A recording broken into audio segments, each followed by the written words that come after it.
Palme d'Or revient au metteur en scène de Triangle. C'est non. Tu viens de me voir, c'est une merde, Noé. Je vous parle de solidarité avec les étudiants et vous me parlez travelling et gros plans. Je n'écrirai rien sur ce film, c'est une merde. Vive le cinéma!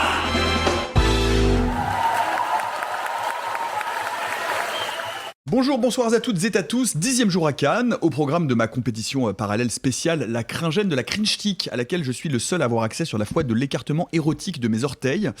Hier, je suis allé voir Le bruit que fait la neige en tombant sur ta tombe, Yuki no Oto en japonais, de Mariko Endo, un film de 3h54 sur une veuve qui rend visite chaque jour pendant un an à la tombe de son mari. Le film monte les 365 visites, toutes. La neige tombe à partir de la 280e. Endo a précisé que la répétition est le deuil. À la visite 200, un spectateur a crié « On a compris !» en japonais. Il s'est avéré que c'était le mari qui n'était pas mort et qui était venu voir le film. Mariko Endo voulait que sa mère fasse son deuil. Elle a surtout fait celui du spectateur, mort d'ennui à partir de la visite 60. À ce stade, ce n'est plus un film sur le deuil, c'est un film qui en propose un, celui de l'après-midi qu'on ne récupérera jamais. Voilà. Aujourd'hui, et alors vraiment c'est là que je suis vraiment content de voir que cette compétition et cette nouvelle compétition, la Cringène de la Cringe-Stick, colle vraiment de très très près à la compétition officielle, puisque aujourd'hui je vais avoir la chance de pouvoir aller voir De Gaulle Origins, la préquelle de la bataille de Gaulle dont nous allons vous parler dans un instant, qui remonte à l'enfance du général pour révéler comment il est devenu lui avec un L majuscule. Le jeune Charles, 12 ans, déjà 1m90, découvre ses pouvoirs en récitant Charles Péguy. Le film comporte une scène d'entraînement où il apprend à dire non face à un mur, une scène où il soulève une 2 chevaux pour sauver un enfant, et une révélation finale, son fameux nez n'est pas un nez, c'est un radar à trahison, un traidar. Le film annonce un univers étendu, Pétain The Fallen, Leclerc Desert Storm, et un crossover Les Résistants. Et figurez-vous que c'est signé Bertrand Laverne Maréchal. Ah. C'est le deuxième film sélectionné en compétition après Heil les copains dont je vous parlais avant-hier. Bravo à lui, franchement, c'est son année. Quelle belle cinématographie. Ça vous fait envie un peu de Gaulle Origins, non ? Pas plus que le vrai. Ah merde. Comment ça va les amis, au 10e jour ? On tient le bout. Je suis au garde à vous. On tient le bout. Oh. non. C'est pas la débandade ? Non, stop, on va pas se lancer là-dedans maintenant. Alors, sinon on n'en finira plus les amis. Send help à la seule fille de la coloc. Ah oui. Envoyez-moi si vous voulez des messages de soutien, de sororité, des fleurs, du déodorant, enfin genre je sais pas, des trucs quoi. Du papier toilette par pitié. N'importe quoi. Allez, au programme aujourd'hui, encore la guerre, toujours la guerre, rien que la guerre. Et on commence par la guerre contre le spectateur. Et ce qui est peut-être le meilleur film de ce Cannes 2026, ou le pire, ou mieux, les deux en même temps.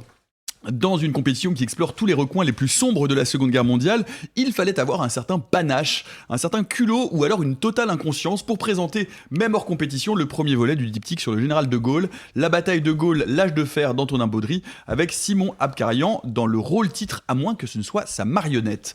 Cette première partie couvre du début de la guerre jusqu'à la veille du débarquement. Nous en sortons tout juste, Alexis et Simon. Simon, je vais te laisser commencer.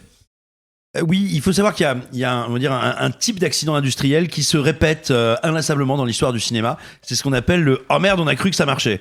C'est-à-dire que vous avez régulièrement dans l'histoire du cinéma, de tous les cinémas français, américains, européens, ce que vous voulez, quelqu'un qui réalise une œuvre qui a un succès public, critique, démentiel, ce qui pousse l'industrie à croire un peu naïvement qu'en fait le cinéma c'est plus une industrie du prototype, qu'il y a quelqu'un qui a craqué le code et qui va faire des succès à chaque fois et qui le surfinance. Le premier dans l'histoire du cinéma fut D.W. Griffiths, qui avec Naissance d'une nation a donné naissance à une certaine forme de narration au cinéma moderne. Il a été surfinancé pour son film Intolérance, qui je crois détient encore aujourd'hui le nombre record de figurants avec plusieurs dizaines de milliers lors de la chute de Babylone. Bon, pas de bol, ça a été un énorme four. Antonin Baudry, c'est un peu pareil. Antonin Baudry, c'est quelqu'un qui est passé par nos grandes écoles de la République, qui a travaillé au Quai d'Orsay. Il en a tiré une bande dessinée, Quai d'Orsay, qui a été un succès assez important. Puis après, il est passé au cinéma et il a réussi quand même à mettre en scène un film à gros budget pour son premier long métrage, avec un gros casting, et qui a été plutôt un beau succès public et aussi critique, il faut le dire, c'était Le Chant du Loup. C'est-à-dire que là, tout le monde était un peu sidéré parce que le parcours de ce gars était un peu météorique, j'ai envie de dire. Et donc, du coup, il a pu se retrouver à la tête de Gaulle. Et dont on a déjà évoqué à plusieurs reprises dans cette émission le cauchemar de production que ça a été. Et écoute, c'était peut-être pas le bon moment, c'était peut-être un peu trop tôt pour y aller parce que, et là je passe la parole à mes camarades, De Gaulle n'est pas n'est pas qu'une horrible saleté colono-nationaliste, c'est aussi une bonne grosse tourte au nanar bien fumant, quoi. Alexis.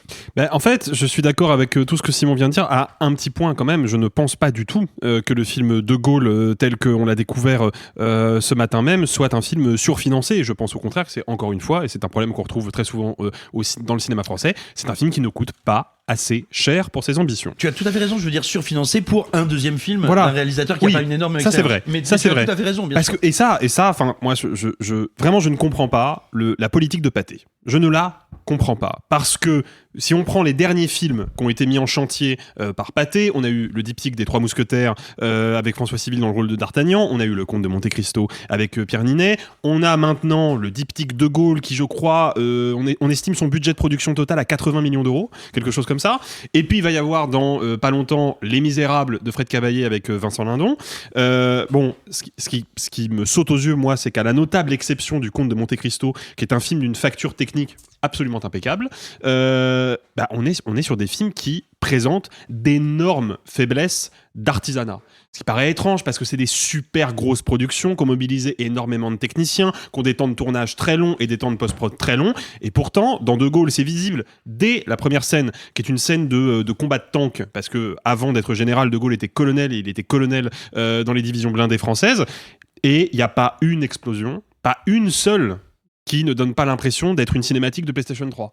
Il y a des énormes problèmes de rendu et de définition sur les effets spéciaux numériques, et le problème c'est que, pour des raisons évidentes, le film il en est saturé d'effets spéciaux numériques. Il y a énormément d'arrière-plans qui sont des arrière-plans numériques tournés sur fond vert, et ça se voit parce qu'il y a des problèmes d'éclairage, il y a des problèmes de délimitation entre la partie réelle du décor et la partie en infographie. Il y a quelques scènes de guerre assez ambitieuses sur le papier qui font totalement pchit parce qu'encore une fois ça ne suit pas techniquement, et en fait déjà, on reviendra peut-être dans un second temps, et surtout quand le film sortira en salle, c'est-à-dire début juin, donc dans très peu de temps. Juin, oui.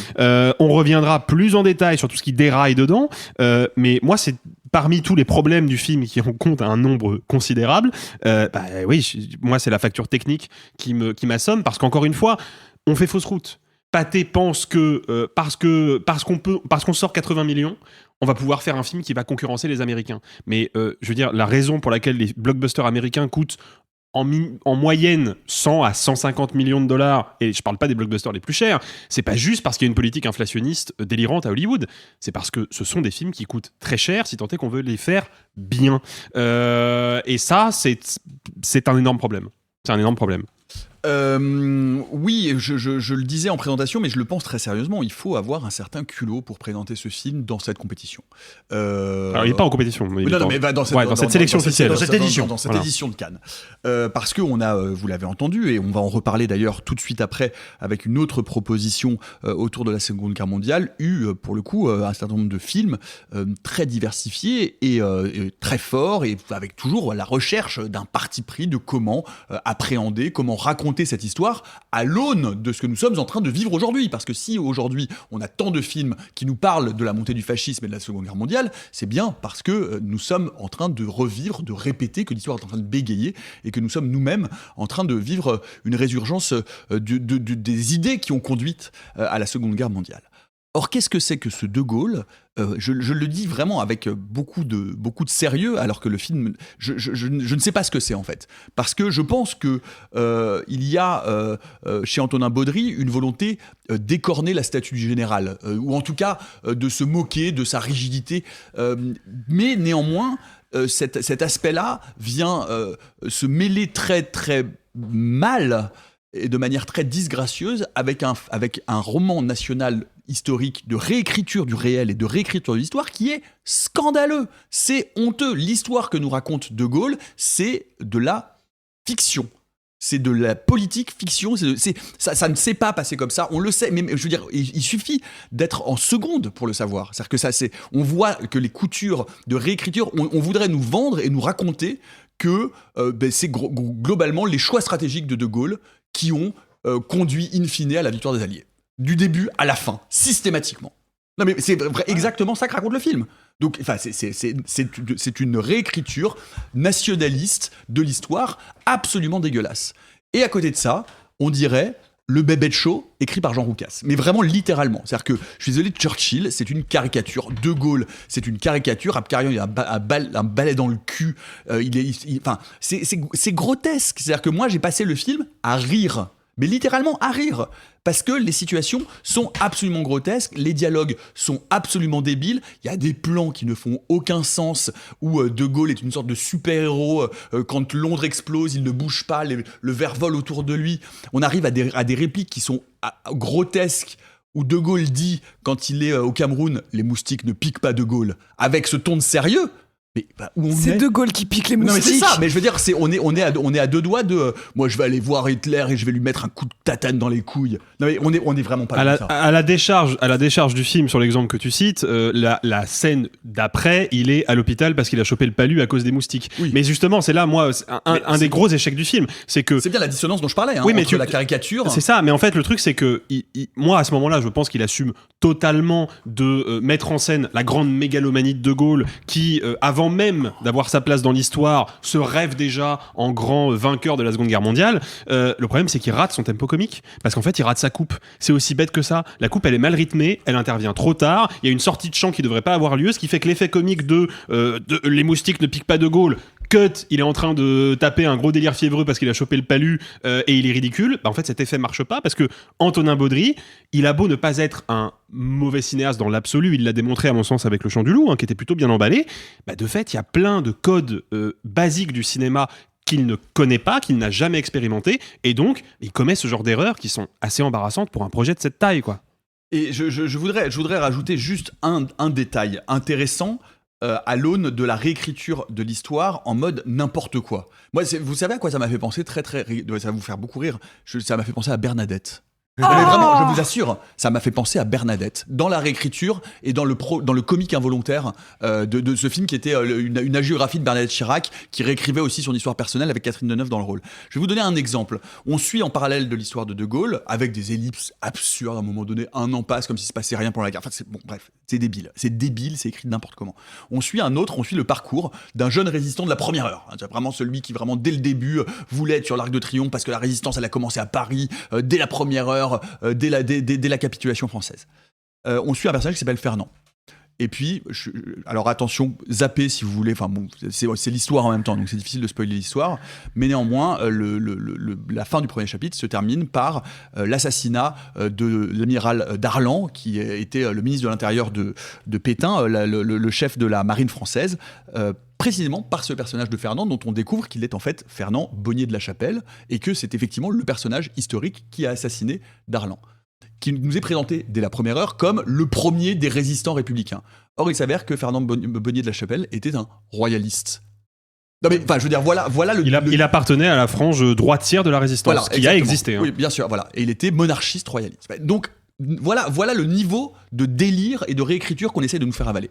Et moi, encore une fois, on pourrait s'en amuser, je vais te donner la parole Simon, on pourrait s'en amuser, sauf que, à l'heure où on nous propose justement d'autres modèles d'héroïsme, CF Moulin par exemple, là d'un seul coup, on est quand même dans un gros flash nationaliste, un gros flash réactionnaire, et là on vient nous raconter et embellir, ça c'est un film que les gens d'extrême droite vont aduler, parce que on peut faire n'importe quoi, on peut faire dire n'importe quoi à l'histoire, et ça construit une sorte de roman national complètement faux, factice, falsifié, mais qui va vraiment permettre à toutes les petites égéries d'extrême droite de trouver ça absolument merveilleux, parce que, bah oui, finalement, si les Alliés ont gagné la Seconde Guerre mondiale, c'est grâce à la France et c'est grâce à De Gaulle, et c'est la même type de récupération que fait Marine Le Pen de la figure de De Gaulle, alors que son père était dans le camp de ses ennemis. Ah oui, non mais complètement, voilà, bon. complètement. Dans ceux qui ont essayé de l'assassiner à plusieurs reprises, notamment. En plus. Oui, moi je pense que le péché originel du film, entre guillemets, c'est qu'il n'a rien à dire sur son personnage principal. Et ça pose des problèmes dès l'écriture, dès la conception même du projet. Quand commence le film, De Gaulle est déjà un homme mature, âgé, il est général quand même, il a toute une vie derrière lui, et il se trouve que le film n'en parlera jamais. Or, il y a quand même un truc qui est assez intéressant, sinon passionnant, avec De Gaulle. Et quoi qu'on pense de lui ou constitue sur l'échiquier politique.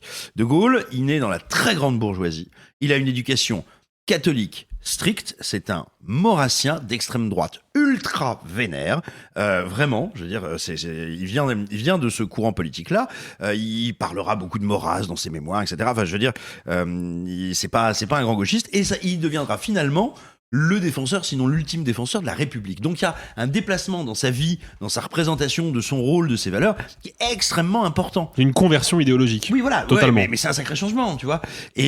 Et en fait, le film n'en parle jamais parce que le film ne sait pas quoi dire de lui. Le film le réduit à une marionnette qui fait des punchlines.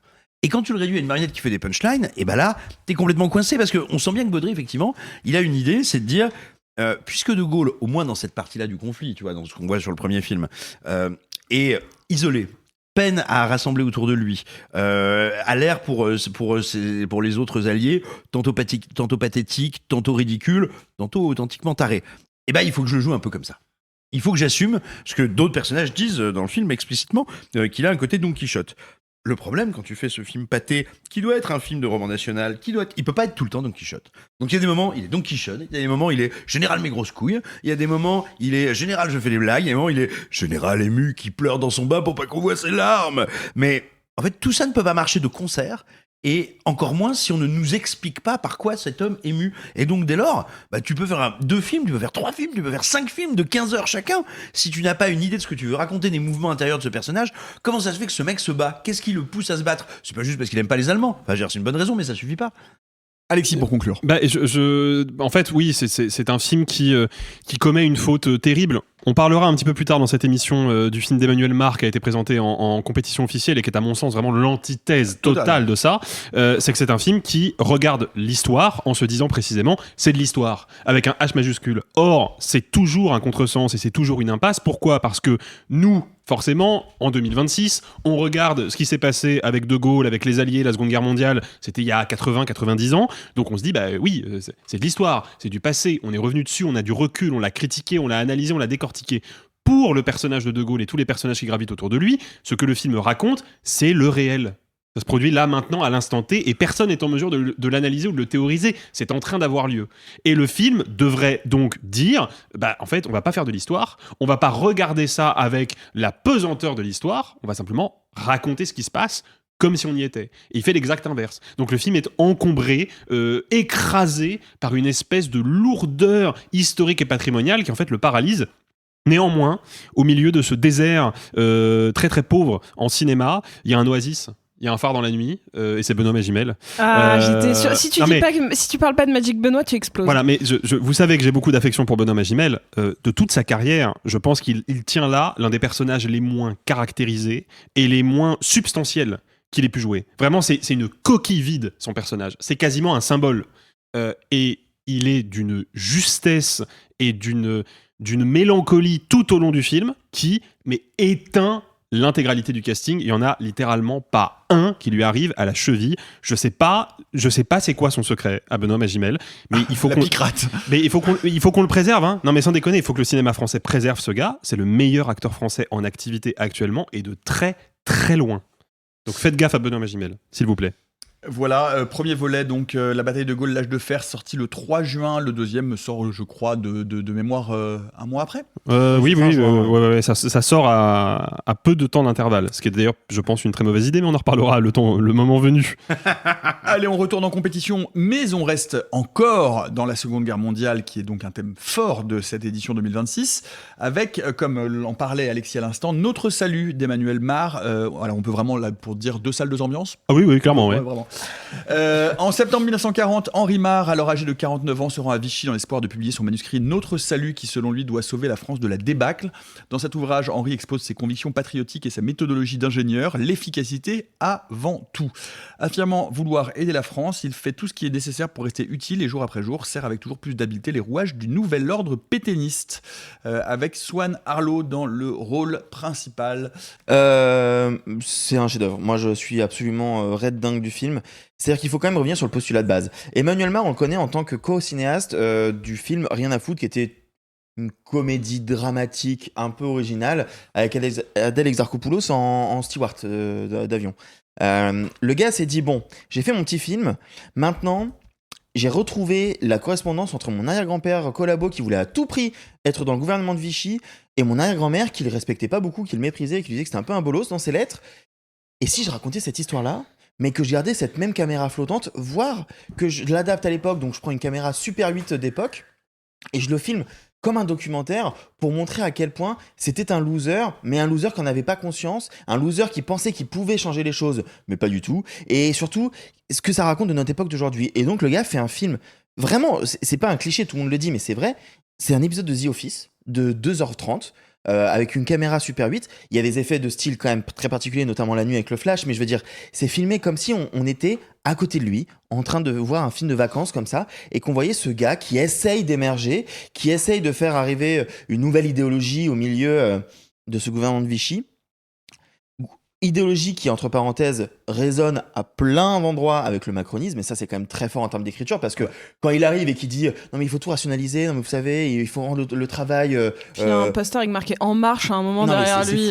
C'est fou. Et moi je trouve que... Où il propose littéralement de radier les chômeurs après 3 refus d'embauche. Non mais ça m'a rendu dingue. Je veux dire, la citation ne peut pas être plus claire. Hein. C'est un truc de fou. Et donc il fait ça, en sachant que pendant 1 heure et demie, il y a quand même beaucoup d'éléments comique. Alors parfois c'est juste parce que le personnage est ridicule, parfois c'est volontairement mis en scène, monté comme de la comédie, il y a des vrais effets de style comme ça, pour terminer sur une fin qui est bouleversante de tragique de ces petits fonctionnaires qui pensaient pouvoir changer la chose et en fait qui ne se rendaient pas compte ou ne voulaient pas se rendre compte que de toute façon ils étaient déjà dans la machine allemande et dans la machine nazie qui pouvaient rien faire et qu'ils allaient forcément collaborer à des endroits absolument dégueulasses. Bah moi je suis désolé mais c'est un geste de cinéma que je trouve dingo. Mais vraiment dingo, je suis sur le cul. C'est l'anti à... Et attention, j'aime bien le film, hein, mais c'est l'anti des rayons des rayons des ombres de Giannoli en fait, pour le meilleur. Sophie. Moi, c'est un film que je vais revoir et donc je le dis en ayant un regard de fin de festival un peu fatigué. Globalement, je trouve que le film est très intéressant et je pense qu'en fait, on a un peu du même avis avec Nico. C'est-à-dire que c'est un film qui me passionne à bien des aspects et dont je trouve le discours et le dispositif complètement en adéquation. Pour moi, c'est drôle parce que je l'ai pas tant entendu, mais pendant que je regardais le film, moi, je pouvais pas m'empêcher de penser à La Zone d'intérêt, en fait. Genre, j'avais vraiment le film en filigrane, notamment sur ce côté de je te montre la guerre, mais je te la montre pas. Je te montre l'intime pour parler de la grande histoire. Je parle du petit pour montrer le grand. Et je montre le ridicule du détail de la vie de ces gens. Ce qui était littéralement ce que faisait La Zone d'intérêt. Bon, La Zone d'intérêt, c'est quand même 6 crans au-dessus en termes de radicalité, mais c'est pas là, je dis pas ça pour comparer trop non plus, parce que là, moi, parmi les choses qui me séduisent, c'est justement cette mise en scène proche de The Office, tu l'as dit Arthur, qui vient créer une espèce de décalé et de ridicule. Et je pense que montrer à quel point l'horreur part de toutes petites gens qui vraiment n'ont que très peu d'ambition à part personnelle. Genre, je ne veux pas croire que le personnage de Swan Arlo ou ceux avec qui il bosse aient fondamentalement envie d'éradiquer qui que ce soit. Genre vraiment, c'est en mode ah mais moi mon petit confort est tellement important dans mon petit cercle que je vais fermer les yeux et j'ai envie de suivre mon petit chemin. Et je trouve que c'est très très fort comme geste. Cependant, et je vais laisser Nico en parler, il y a quelques ruptures de ton moi qui me gênent un petit peu. Je les trouve un peu trop appuyées, un petit peu trop ridicules et elles viennent finalement appauvrir un petit peu le choc de cinéma que ça a commencé à être. Par contre. 2 petits trucs pour finir. 1, Swan Arlo, incroyable. Et 2, on va parler du côté palmomètre. Moi, je pense que c'est un film qui peut échapper aux internationaux. Je pense que notamment, nous, ce qui nous rend le film très fort, et je pense que toutes les personnes qui en ont parlé à la sortie ont dit c'est un film qui résonne très, très, très, très fort avec la France. Moi, j'y ai vu, notamment chez Swan Arlo, des tics de phrases à la Sarkozy, une petite référence à Hollande. J'ai vu vraiment genre une espèce de peinture de la 5e République dans des mimiques, dans des références de décors que personne n'aura. Mais personne. Donc ça va rendre l'exercice en dessous de La Zone d'intérêt. Donc c'est pour ça que moi je pense que le film peut pas repartir avec la palme ou quoi que ce soit. Oui, alors il y a plein de références qui viennent à l'esprit. C'est la Cogip, c'est Nicolas Bruno, c'est The Office, comme on l'a dit. Il y a un côté Chien de Navarre aussi. Il y a du Jean-Christophe Maurice. D'ailleurs, il y a Anne-Élodie Sorlin qui a un tout petit rôle, qui joue le rôle de la baronne ou de la duchesse sur qui le personnage de Swan Arlo va aller installer ses baraquements pour les futurs employés. Et c'est un film mal aimable. Soyons très très clairs là-dessus. C'est un film mal aimable parce que c'est un film qui va nous faire rire de la banalité du mal. La banalité du mal, c'est Eichmann, hein, c'est vraiment ça. Moi, je fais bien mon travail et je vais optimiser les coûts, les frais, les procédures pour que ça nous coûte moins cher de déporter les gens. C'est vraiment, ça nous fait rire de ça. Donc, c'est un film extrêmement mal aimable.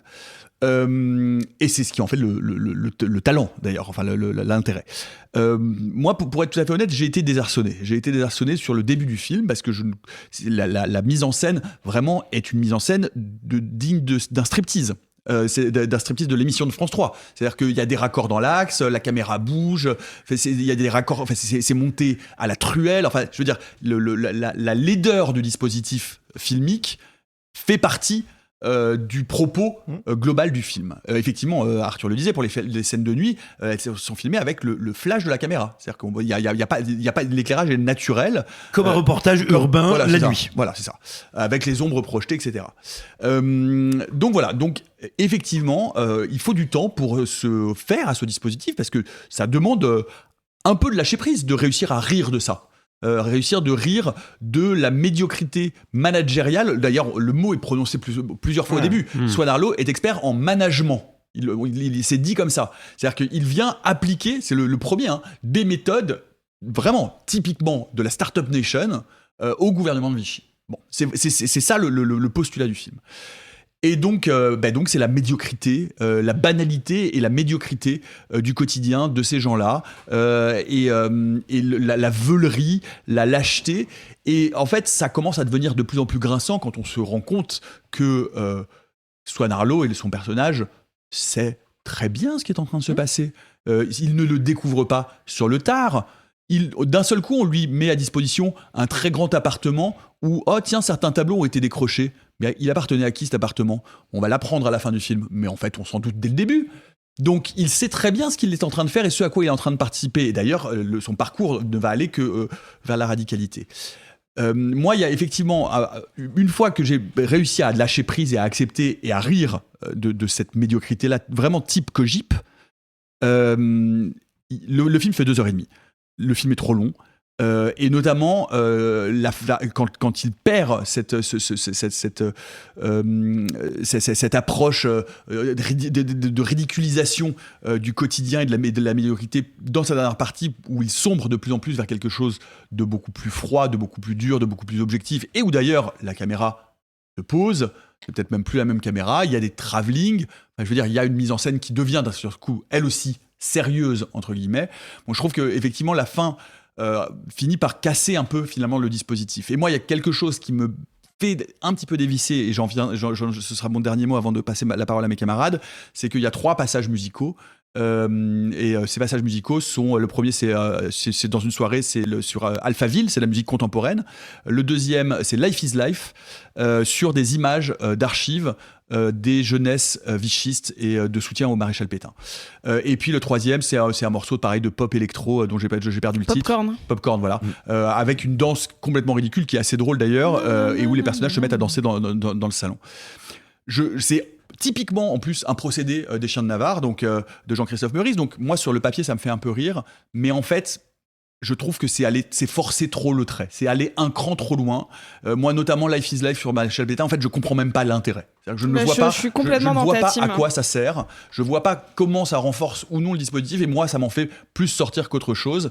Je trouve que c'est effectivement un matériau hautement inflammable, qu'Emmanuel Mars s'en sort remarquablement bien, ne nous trompons pas. J'aime plutôt bien le film, mais d'une, c'est trop long, et deux, il y a des moments où, en fait, à force de vouloir faire du clin d'œil au spectateur, ça commence à devenir vraiment un peu lourdingue. Simon. Ouais, alors, je suis d'accord avec toi, le film est trop long. Avec une demi-heure en moins, il aurait un impact vraiment ravageur, dévastateur. Par contre, non, moi, ces 3 morceaux musicaux, je pense que c'est vraiment le cœur du film, et moi, ça m'a roulé dessus comme il fallait. Ce que je trouve purement passionnant dans le film, à la réflexion, je sais pas s'il veut tant faire du The Office ou faire de la comédie, même si on rit, et j'ai beaucoup ri, que essayer d'abattre un petit peu la distance habituelle qu'on a avec ces représentations. Soit parce que leurs mises en scène sont très sophistiquées, soit parce qu'on a des automatismes de dans les années 40, on parlait comme ça. Bon, les phrases, on va les construire plutôt de cette manière-là. Donc, comment est-ce qu'il fait ? Il fait quelque chose, un des seuls pour moi qui avait réussi à faire ça, c'était Michael Mann dans Public Enemies. Public Enemies, tu regardes Public Enemies, t'as l'impression d'être dans les années 30, t'as l'impression que tu pourrais passer ta main à travers ton écran de télé et sentir l'odeur des vêtements, toucher la carrosserie des bagnoles. Bon, qu'est-ce qu'il fait ? Déjà, il essaye d'avoir le moins possible recours, on va dire, à des codes de cinéma un peu patrimonial. Bon, ça a un effet de proximité. Il tourne pas tant comme The Office que comme un reportage pris sur le vif. C'est-à-dire que quand quelqu'un arrive dans la pièce et parle, hop, il n'y a pas de raccord. La caméra essaye de capturer cette personne-là. Ou quand quelqu'un va sortir, on le cherche un peu de l'image. On zoome. Oui, voilà. Il y a ce zoom-là aussi caractéristique. Bien sûr, mais donc ce que je veux dire, voilà, c'est que c'est vraiment un film de captation en direct. Vous avez évoqué également les scènes de nuit, comme si on était, vous savez, en train de faire un micro-trottoir à la sortie d'une boîte ou d'une projection canoise la nuit avec une lampe sur la caméra. Et puis, il y a aussi un autre truc, c'est la manière dont on les fait parler. C'est-à-dire, on les fait parler d'une manière très proche de la nôtre, mais je pense très fidèle à l'époque. C'est-à-dire que à l'époque, quand on était en colère, on parlait comme quelqu'un en colère. Quand on hésitait, on disait Quand on était enthousiaste, on parlait plus vite. Bref, des choses qui sont rarement finalement usitées dans les représentations historiques, quelle que soit la période donnée. Et en faisant ça, le film arrive justement à t'enlever comme à la manière d'un oignon qu'on pèle tout ce qui nous empêche de voir d'habitude, voilà, cette idée horrible qui est l'enthousiasme des médiocres ou les appétits des salauds. Parce que ce qui est très puissant, et moi je suis d'accord avec toutes les qualités que vous avez évoquées dans le film, c'est qu'il arrive à te montrer non pas comment ce mec se transforme en monstre, on le voit, ça, enfin, oui, si, c'est ce qu'il fait, mais comment dire, que certaines situations de crise ou de violents soubresauts institutionnels, de violentes transitions, attirent les faussaires et les escrocs. Parce que lui, c'est ce qu'il est à la base. C'est un escroc qui a déjà été condamné pour ça, et qui sent que là, Pétain, là, faut y aller là. Et le mec est un zélote de Pétain, à tel point que dans la première scène du film, c'est pas un spoil, hein, c'est vraiment la première séquence, il a réussi, tu sens, à s'incruster un peu à Vichy, dans un apéro de pétainistes, quoi. Enfin, de responsables du gouvernement et de hauts fonctionnaires, et on lui dit, mec, il faut pas que t'assumes autant de kiffer Pétain, tu vas passer pour un débile, quoi. Et pour un faillot, pour un faillot, ou pour un insincère. Pour un traître. Voilà. Et en fait, ce que le film te montre brillamment, et j'en finirai par là, c'est que ces périodes-là, et nous approchons d'une période comme ça, ceux qui ont des appétits idiots, ceux qui ont des volontés d'escroquer ou de dissimuler qu'ils sont des escrocs, sont ultra performants dans ces moments-là. Ils arrivent à rentrer dans la machine et à être très opérants. C'est ce qu'on voit, et c'est assez vertigineux. Enfin, non, je voudrais juste terminer en parlant de la comédienne Sandrine Blanc, qui interprète donc l'épouse de Henri Marre, interprétée par Swan Arlo. Je la trouve absolument remarquable. Je trouve qu'elle a un charisme étonnant. Elle a un jeu qui est à la fois minimaliste et très chirurgical. Et la manière dont se transforme et dépérit leur amour est déjà très bien écrite et, à mon sens, remarquablement interprétée par tous les deux. Mais voilà, je voulais vraiment saluer sa performance. Elle m'a beaucoup impressionné. Absolument, c'est tout à fait juste. Alexis. Je pense que c'est effectivement un grand film de cinéma. Je suis pas persuadé qu'il soit trop long, même si je l'ai ressenti comme tel, mais le truc c'est que le film est diffusé à un moment de la compétition où émotionnellement je n'arrive plus à encaisser un film de plus de 2 heures en fait. Que le film soit bon ou pas, j'y arrive plus. Donc j'ai très hâte de redécouvrir le film avec la tête froide pour savoir si effectivement sa durée est excessive ou pas. J'en suis pas persuadé. Il y a beaucoup de compliments qui ont déjà été adressés au film, je vais pas vous paraphraser. Il faut effectivement revenir sur ces interludes musicaux, ils forment la clé de lecture du film.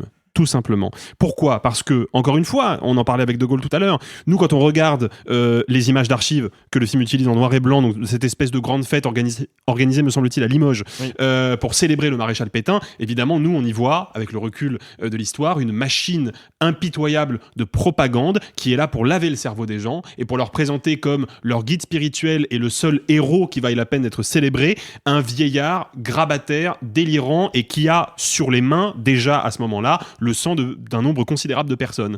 Donc c'est impossible de ne pas voir ces images-là sans être terrifié, sans être gêné, sans être dégoûté.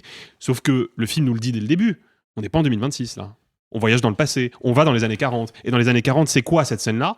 C'est tout simplement une scène de liesse populaire. Tout à fait normal, tout à fait banal. Le fait de poser un morceau pop aussi connu que Life is Life, qui est encore aujourd'hui un incontournable de tous les bals dansants et de toutes les soirées d'anniversaire entre cousins, c'est justement pour nous dire ça. On utilise ce morceau-là que nous, aujourd'hui, associons à la liesse populaire, à l'insouciance, à la fête, au sens du collectif, et on les appose sur ces images pour nous dire « voilà ce que pensaient les Français de Vichy ». C'est comme ça qu'ils vivaient le truc. Donc pour moi, c'est très important. Ensuite, je suis évidemment estomaqué par le degré de maîtrise du tempo comique. Je le trouve jamais à côté de ses pompes, je le trouve jamais complaisant, on ne rigole jamais en complicité avec les personnages, on se fout de leur gueule, et ça c'est très important. Moi ça fait quelques mois maintenant que je me suis replongé un peu plus en détail dans l'analyse historique de cette période-là, en écoutant notamment des paroles d'historiens spécialistes de cette période, et ils sont très nombreux et nombreuses à insister sur la dimension pathétique et ridicule du régime de Vichy. Faut quand même pas oublier que de toutes les dictatures qui ont gouverné les pays européens à cette époque-là, le régime de Vichy, à la différence de Mussolini à Rome, à la différence de Staline au Kremlin, de Hitler à la chancellerie du Reich, leur QG, c'est un hôtel dans une ville thermale. Parce que les mecs n'ont même pas obtenu des nazis le droit de faire siéger leur gouvernement à Paris. Ils n'ont même pas eu ce privilège-là. C'est une dictature réelle parce qu'elle a opprimé le peuple, mais c'est quand même un des rares exemples de dictature qui ne doit d'avoir existé que parce qu'une autre dictature 1000 fois plus puissante qu'elle lui a dit « Bon, c'est bon, pour l'instant tu peux rester, on verra plus tard ». Ce sont des gens pathétiques, ce sont des gens qui sont ivres d'un pouvoir qu'en fait ils ne possèdent pas, ce sont des petits bureaucrates arrivistes, ridicules, complaisants, lâches, et le film va creuser cette dimension-là, et il le fait avec des scènes que je trouve d'une efficacité redoutable. J'en cite juste une pour l'exemple, et je vous laisse découvrir les autres en salle. Il y a quand même ce moment où le personnage de Swan Arlo investit ses nouveaux bureaux, et pas de bol pour lui, les nouveaux bureaux qui ont été réquisitionnés pour son service, c'est les anciens locaux de la CGT. Et il y a une énorme fresque à la gloire de la CGT qui est accrochée dans le hall. Évidemment, ils n'ont ni le temps ni les moyens techniques de repeindre le mur pour faire une nouvelle fresque à la gloire de Pétain. Donc ils vont l'habiller à la va-vite avec des banderoles et un drapeau. C'est nul. Tu vois bien que le sens de l'image n'est pas perdu. C'est du maquillage, c'est stupide, et tu les vois en face de leurs petits travaux pathétiques, et de là en mode « Oh, c'est vachement bien ». C'est vachement bien, les petites banderoles là, ça marche super bien. Super, allez, au boulot. Super Michel. Voilà, c'est ridicule. Mais précisément, le régime de Vichy a pour caractéristique d'avoir été un régime monstrueux, mais dans son fonctionnement et par les humains qui l'ont peuplé, fondamentalement risible. Et c'est la première fois, moi, que je vois un film français qui saisit ce truc-là. Chapeau. Eh bien, vous aurez l'occasion de découvrir ce film, et nous aurons l'occasion de vous en reparler puisqu'il sort en salle le 30 septembre. Petit tour de table sur le palmomètre. Alors, Sophie. Je pense qu'on a un concurrent pour le prix d'interprétation masculine face à Javier Bardem. Et comme j'ai dit, même si moi je lui donnerais d'autres trucs, je pense que malheureusement on n'a aucun Français dans le jury cette année, donc je pense qu'il va perdre à la fois en scénario, et je pense que le jury va être plus sensible à d'autres propositions de mise en scène. Donc je pense qu'il repartira peut-être bredouille. Je suis d'accord avec Sophie. Je suis d'accord et pas d'accord. Je pense effectivement que c'est l'hypothèse la plus probable. Il y a un monde où le film suscite quand même un impact, parce que quand on l'extrapole de la condition française, c'est un regard posé sur la dictature et sur l'administration d'une dictature. Ça peut avoir un écho. Ça n'aura pas un écho aussi fort qu'auprès du public français, mais ça peut en avoir un quand même. Alors, je suis d'accord avec Alexis, et je pense que pour l'interprétation, un Gilles Lelouch en Moulin ou un Javier Bardem est plus impressionnant pour un jury que ce que fait Swan Arlo, quand bien même ce que fait Swan Arlo est absolument fou. Donc moi j'irais plutôt vers un peut-être scénario ou prix du jury, Grand Prix. Mais enfin j'aimerais en tout cas. Moi j'aimerais qu'il y soit en tout cas. Non mais moi aussi j'aimerais qu'il y soit, mais je pense que c'est peut-être le film qui nous plaît le plus, que je vois mal séduire le jury. Ça peut être un prix de la mise en scène. Ça peut être un prix de la mise en scène. Il a un postulat vraiment unique et radical. Ça peut être un prix de la mise en scène. Moi, je doute beaucoup de la capacité d'un jury international à saisir vraiment ce type d'humour décalé très très particulier. Comme on voit par exemple beaucoup de gens, et là je l'ai lu, parler du film de Laszlo, pas de Laszlo Nemes, du film de Christian Mungiu, en disant que c'était un film de droite, un film réac.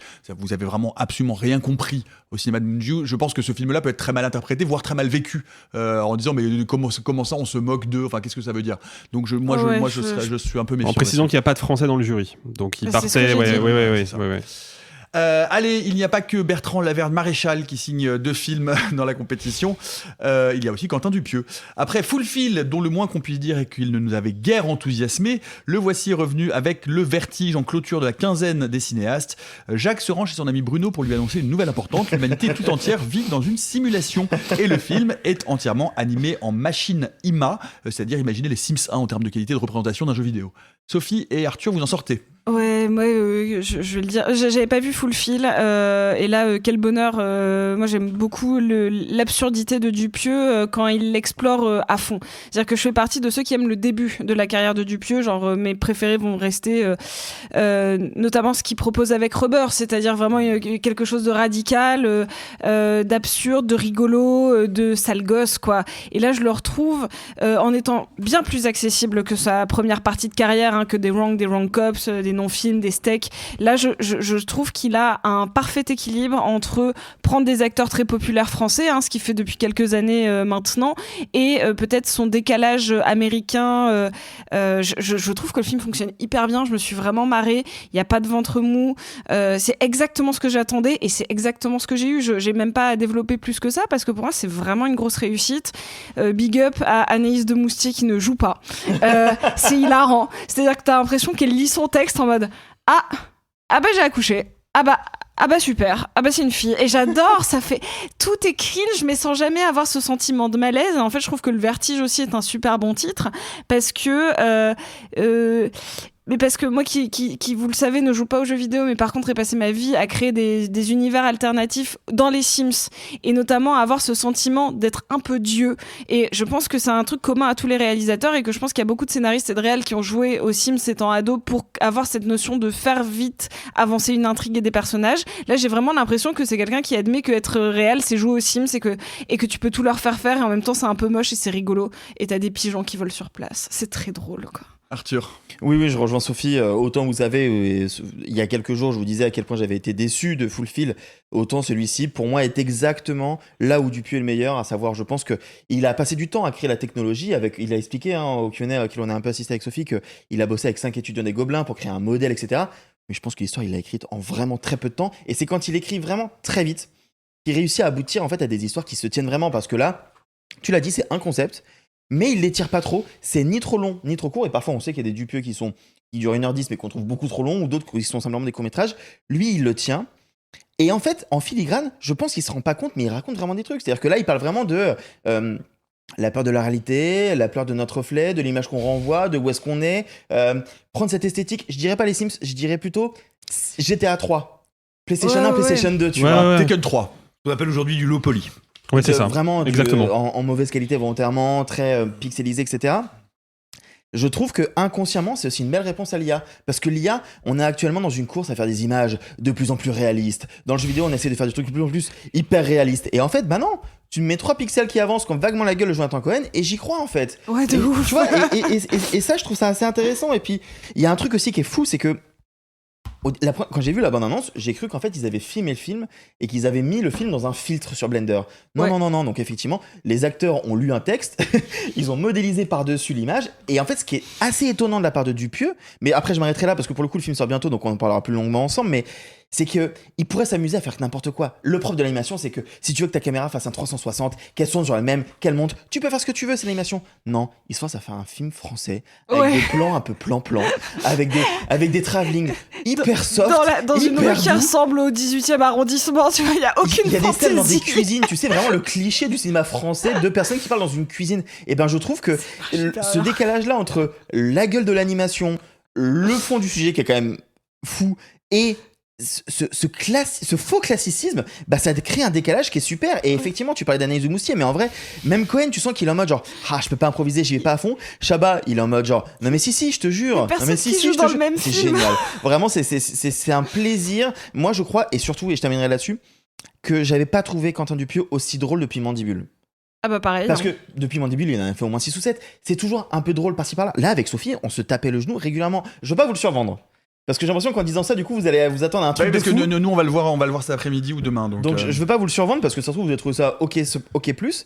Mais en fait, je pense qu'avec Sophie, on s'y attendait tellement pas que nous, ça a pris. Et puis, c'est bête. Mais c'est bien aussi les films un peu bêtes.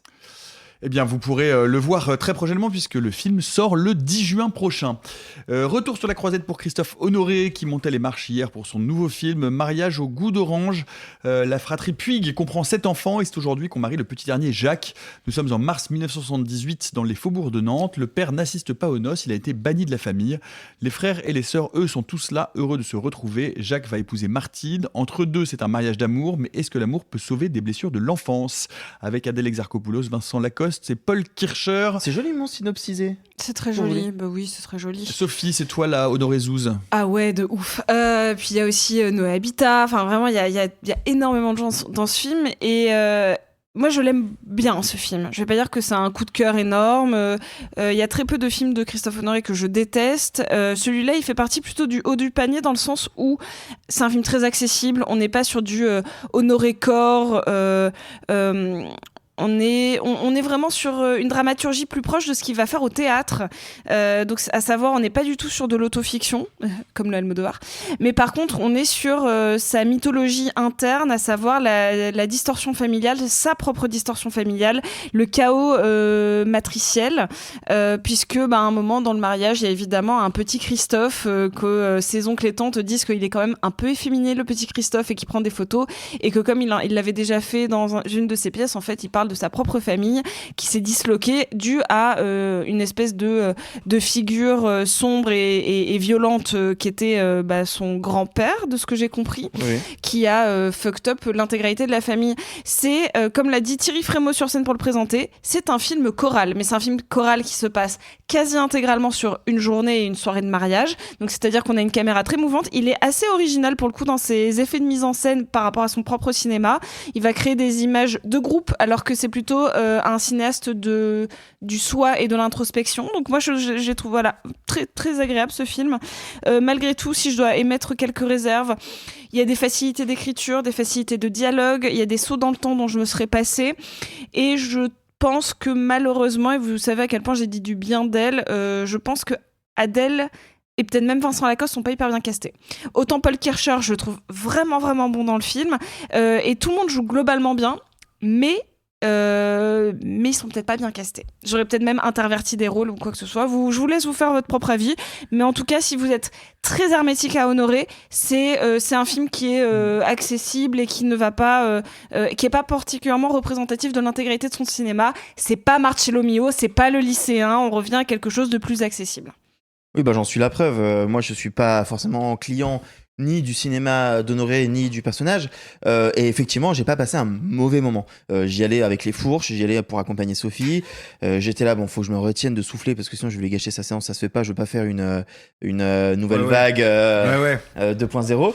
Et en fait, j'ai été plus ou moins assez charmé par la proposition parce que c'est vrai qu'il y a quand même une troupe, il y a quand même un très beau casting, c'est-à-dire que cette fratrie-là, on retrouve quand même effectivement Vincent Lacoste, Adèle Exarchopoulos, Noé Habitat, il y a Paul Kircher, il y a Malou Kébizi qui est pas loin, il y a vraiment tout le cinéma français en fait, Alban Lenoir évidemment, il y a quand même 2-3 trucs qui coincent moi malgré tout, parce que même si je trouve le moment plutôt charmant, alors déjà moi il y a une représentation de la violence domestique qui, à titre personnel, et ça je le mets pas au reproche ni de Honoré ni du film, mais de moi, ma perception, qui me gêne énormément, mais ça on passe outre. C'est pas que les dialogues sont un peu simplistes, Sophie, c'est pas vrai. C'est qu'il veut faire un film choral en moins de 2 heures avec une tétrachie de personnages. Parce que là on a dit c'est une fratrie de 7 frères et sœurs, sauf qu'il y a aussi la mère, sauf qu'il y a aussi les compagnons de chacun, sauf qu'il y a aussi la famille d'en face qui va se marier, à savoir celle qui se marie, Malou Kébizi, la mère, la tante. Donc il y a vraiment une grande troupe. Mais il faut les caractériser, ces gens-là. Donc, ce qu'il faut, c'est qu'il faut leur donner un petit background quand même. Il faut leur donner un arrière-fond. Et il faut leur expliquer un peu d'où ils viennent, quelles sont leurs problématiques, comment ils avancent, etc. Et ben, ça passe comment ? Ça passe par des dialogues. Mais pas des simples dialogues. Ça passe par des... en fait, il faut que je te dise, je vais quitter mon mari en Italie pour revenir ensuite. Alors, j'y ai beaucoup pensé, parce que moi, je trouve qu'il y a pas le verbe aussi joli qu'il a l'habitude de le faire, qui est très théâtreux. Là, pour le coup...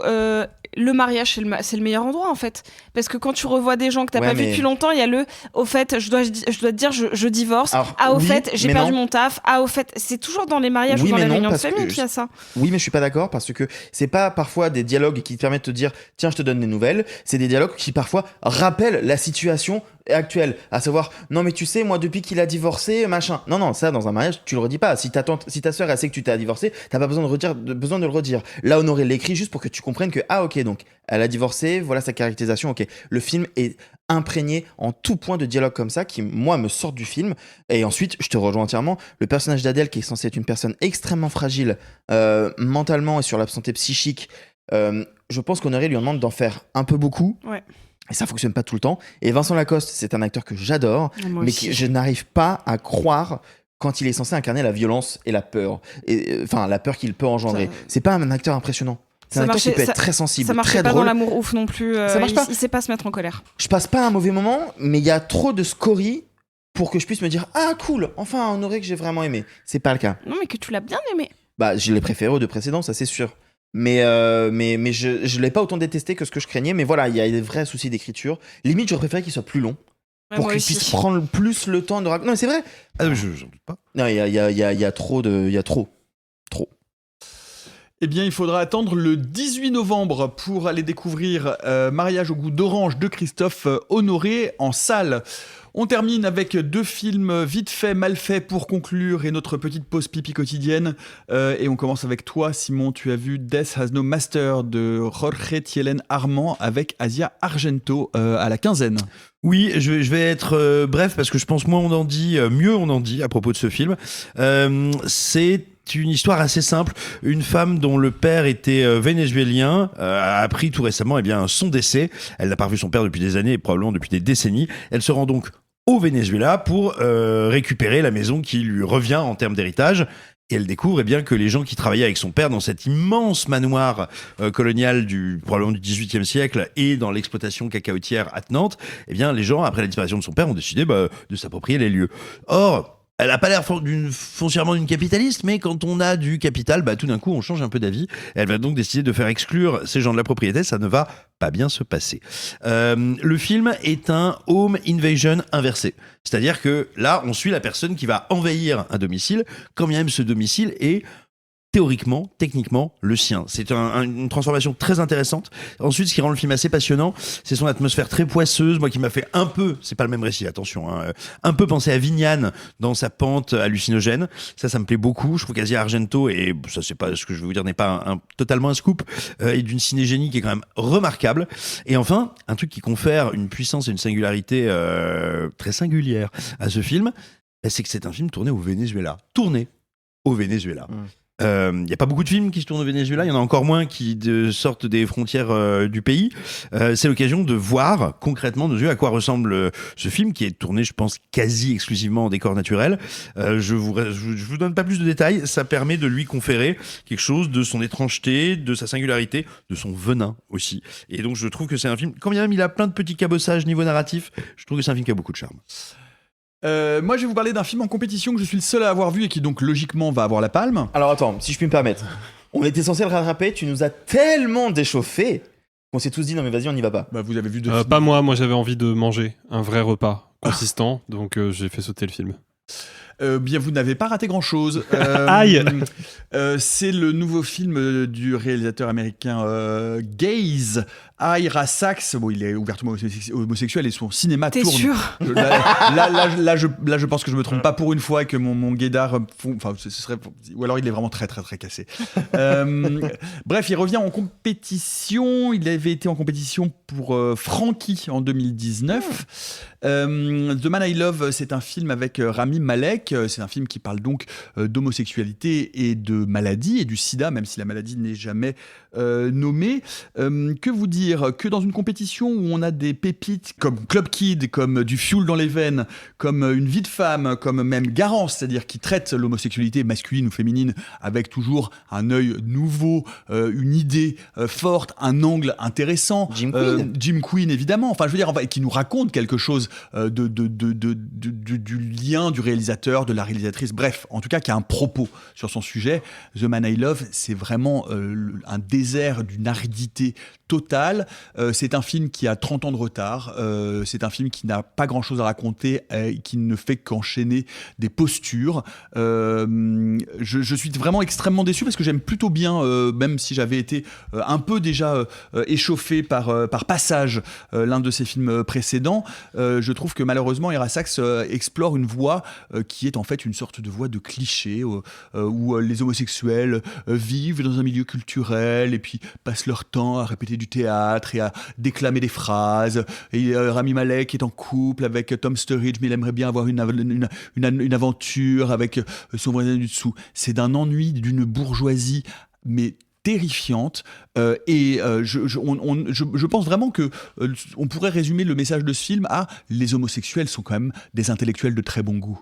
Moi j'en peux plus en fait, je n'en peux plus, et alors la chose qui moi me finit de me fâcher et de me mettre très en colère, c'est que il y en a marre, et qui plus est de la part d'un réalisateur homosexuel, de donner des rôles, ouvrez les guillemets, de composition, fermez les guillemets, à des acteurs en manque de rôle d'auteur, où ils vont pouvoir jouer et incarner l'homosexualité. J'en ai ras-le-bol. Ras-le-bol. C'est vraiment particulièrement pénible. C'est particulièrement pénible dans ce film. C'est particulièrement pénible dans l'interprétation de Rami Malek.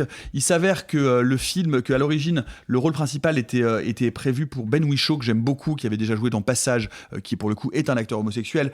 Est-ce que ça n'aurait pas changé la nature du scénario, mais ça aurait au moins permis d'éviter ce trope qui est vraiment particulièrement pénible. Et Dieu sait que j'aime beaucoup, et j'en ai parlé, du fioul dans les artères. Je trouve que c'est l'un des rares défauts du film.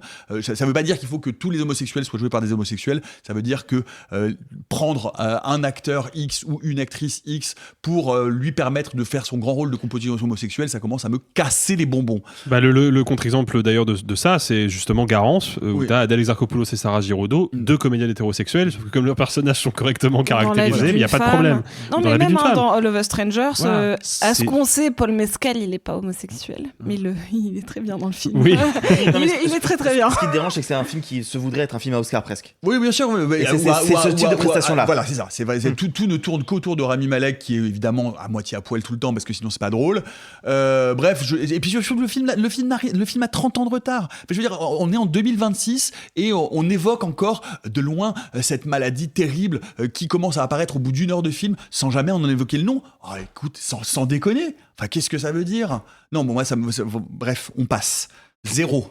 Pointé. Bah attendez, monsieur Martin, palmomètre. Si Rami Malek a le prix d'interprétation, je rage quit. Mais vraiment, c'est le dernier jour, tu peux pas rage quit. Le bon moment. Il partira au moment initialement prévu, mais avec beaucoup de rage. Je sais, il va arriver dans ma chambre, il va faire si bon, faites les valises, on rentre à Paris. Non, mais il n'aura pas en vrai. Je pense vraiment, ça va, vu la force les échos suite à la projection d'hier, c'est pas qu'ils sont catastrophiques, c'est qu'ils sont inexistants. T'as l'impression que personne n'a vu le film. Mais si, les gens j'ai croisé des gens parce que je suis en mode oh non, il ratait le RSX. Parce que moi j'aime beaucoup qu'il avait fait avec deux acteurs hétérosexuels, Love is Strange avec Alfred Molina et John Lithgow, qui est un film que j'adore, où justement il traite de l'homosexualité en fin de vie, justement comment les. Bien sûr, mais là il y a quelque chose qui raconte. C'est un vrai propos et c'est un très beau film. Et donc là, moi j'étais un peu en mode oui, Nico il a pas aimé, mais est-ce que les autres ils ont aimé? Et puis en fait même ceux qui trouvent que le film est ok, le pire c'est que c'est juste genre et genre c'est pire, c'est genre je vais dire quelque chose de très méchant, mais c'est un film hétérocompatible. Voilà. Non mais vraiment, c'est un film, c'est genre l'homosexualité, ce douloureux problème. Et les hétéros que j'ai croisés ont juste fait ouais. En fait, ce qui est terrible, c'est que on terminera là-dessus, mais juste le film a rien à faire en compétition de ce que je comprends. Rien. Je suis pas sûr que ce soit pour la case auteur, homosexuel, machin. Je pense que c'est parce qu'il voulait des Américains Frémo en fait, et qu'il a pris juste pour avoir Rami Malek sur le tapis rouge. Je sais que t'as dit Frémo, mais j'ai entendu frérot. Non, il dit frérot. Non, c'est l'inverse. C'est l'inverse. Mais j'aurais pu l'appeler JPP. Alors, on y vient. Ah, pardon, je veux pas. Oula. Pardon. Allez, on termine d'abord par notre petite question de Josiane au 3615 sans trucage. Au singulier. @gmail.com. Je précise que lors de notre avant-dernière émission, avant celle où on débriefera le palmarès, on va prendre plusieurs questions pour essayer de rattraper. Vous nous en avez envoyé beaucoup. Vous nous avez notamment envoyé beaucoup de questions autour de la réaction de Gilles Lelouch à la question qui lui a été posée sur le Rassemblement national et son interprétation de Jean Moulin. On parlera de tout ça samedi pour avoir le temps un peu de discuter et de pas bazarder la question. Néanmoins, aujourd'hui, Loïc nous demande, suite à une précédente question du public, je me demandais si au moment de choisir les films, il y avait des discussions entre la sélection officielle et les sélections parallèles, Quinzaine, Semaine de la critique et Acide, sur qui va prendre tel film, ou si les sélections à part recomposent leur liste en dernière minute après l'annonce de la sélection officielle, ce que je trouve est une excellente question, Loïc. C'est souvent le cas. C'est-à-dire que la sélection officielle de Cannes par Frémaux, Thierry Jacob et toute la clique a la primeur, et il arrive régulièrement que la Quinzaine ou la Semaine ait mis des options à des films et prévient en disant nous on veut vous sélectionner, et en fait ils entendent Frémaux, ils disent putain il m'a volé tel film, eh bien faut qu'on trouve une autre option. C'est pour ça que les équipes qui sélectionnent à la Quinzaine ou à la Semaine ont des plans B. Pour certains non. Mais moi j'avais entendu, je me souviens de l'année dernière, qu'il y avait quand même des tractations à un moment, qu'il y avait des tractations entre Thierry Frémaux et les directeurs. Il ne découvre pas par surprise. Il peut y avoir de très bien, mais toi, par exemple, je sais plus, c'était le film que j'avais beaucoup aimé sur la petite jeune fille. Diamant Brut. Voilà, Diamant Brut, qui avait été pris à la semaine de la critique. Il a été pris à la semaine de la critique. Oui, mais parce qu'on sait aussi que Thierry Frémaux peut derrière récupérer les films en loose day sans prévenir, etc. Mais oui, il communique un peu, mais. Il faut savoir que la plupart des films sont envoyés à plusieurs sélections en fait, c'est-à-dire et il serait bien bête de pas le faire, sauf ceux qui savent qu'ils ne veulent pas aller ou qui n'ont pas du tout les épaules pour aller en compétition officielle, et ça c'est souvent le cas, hein, je veux dire, ils savent qu'ils ont plus leur chance à l'Acide, à la Semaine ou à la Quinzaine, et dans ce cas-là ils l'envoient aux 3, et si jamais c'est un coup de cœur, après c'est au réalisateur de choisir. Des fois les gens sont en mode excusez-moi, j'attends, imaginons quelqu'un dit moi j'ai été sélectionné à l'Acide, c'est en discussion pour la Quinzaine, si le réalisateur ne se positionne pas, ou qu'après il fait ah oui mais j'attends ça, l'Acide peut aussi refuser, enfin je dis l'Acide mais vous voyez, peut refuser parce que le réalisateur s'est pas positionné, ça fait second choix. C'est hyper compliqué les sélections parce qu'il y a plein de paramètres qui viennent des gens qui envoient les films et des gens qui sélectionnent, et en effet ça peut se voler des films, plusieurs sélections peuvent le vouloir, enfin c'est très compliqué. Et précisons juste que comme techniquement parlant, légalement parlant, la Quinzaine des cinéastes et la Semaine de la critique n'étant pas techniquement le Festival de Cannes, il y a quelque chose qui est ce qu'on peut appeler un gentleman agreement, c'est-à-dire que oui, effectivement, quand ils vont présenter au maître du Haut-Château leur sélection, Cannes a la possibilité de dire ouais mais désolé, ça on vous le prend. C'est aussi la raison historique pour laquelle ça se passe comme ça. Loïc qui termine son mail en disant merci par avance de votre réponse et bon courage pour la dernière ligne droite. Merci Loïc. Merci, c'est gentil. PS, bonjour à la famille Doubidou avec un T. THE comme un T, comme de la théine. Pas mal. Il y a des gens qui commencent à nous envoyer des mots signés Doubichou. Enfin, on ne s'en sort plus. On ne s'en sort plus. Moi, je veux savoir qui c'est. Alors, tu as créé un monstre. Puisqu'on parle de Doubidou, ce festival 2026 ne serait pas le même sans lui. C'est l'heure de retrouver notre mail quotidien de celui qu'on peut désormais appeler notre mascotte, notre némésis, voire notre anxiolytique. C'est JPP, Jean-Patrick Patoche Doubidou, qui répond à la blague d'hier. La blague d'hier qui était qu'est-ce qu'une blonde assise sur un barbecue? Ok. Une moule frite. Alors. Oh non. C'est horrible. C'est horrible. En plus, ça devrait être une moule grillée techniquement. C'est pas grave. Cher réalisé sans trucage, sans espace. Ce matin, un certain Jean-Michel Doubidou, santé, aucun lien de parenté, précise-t-il, m'a demandé où était Monica Cannes. Qu'est-ce que j'ai ri? Il s'était trompé de festival. C'est pas le Doubidou avec un T le plus affûté du tiroir, celui-là. Oui, parce que si vous avez suivi, il était parti à chercher Monica Cannes avec Dominique Strauss-Kahn à Mumbai. Réécoutez les premiers épisodes. Ouais, bref. La fatigue du festival commence à s'accumuler, tu m'étonnes. Je ne ressemble tellement plus à rien que les gens me confondent avec Peter Jackson.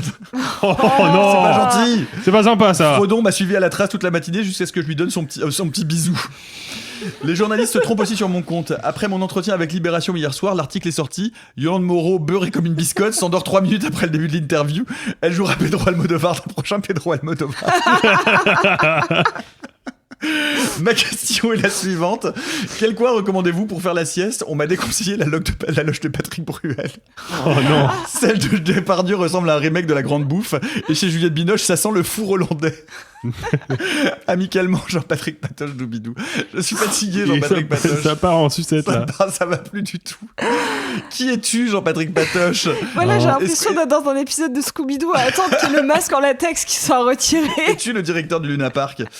Est-ce qu'on saura Est-ce qu'on connaîtra ta véritable identité d'ici la fin du festival? Le suspense est insoutenable. Est-ce que, et je lance un appel, et s'il y a un auditeur ou une auditrice qui se sent l'envie de manier des outils type Canva ou Illustrator, ou je ne sais pas, pour nous générer, pour nous pondre un arbre généalogique de la famille Doobidou, parce que je ne comprends rien de qui est qui. Ou un portrait robot. C'est pas une vraie famille. Ouais, c'est ou pas un une vraie portrait famille. robot. S'il vous plaît, s'il y a des graphistes parmi vous, Amusez-vous, envoyez-les-nous. envoyez-nous un portrait robot de Jean-Patrick Déjà, Patoche. je On pense refusera tout portrait robot par IA, je tiens à le préciser. Oui, je pense qu'il est raisonnable de supposer que, vu la gueule des mails sur l'arbre généalogique des Doobidou, il n'y a pas beaucoup de branches. Pas assez.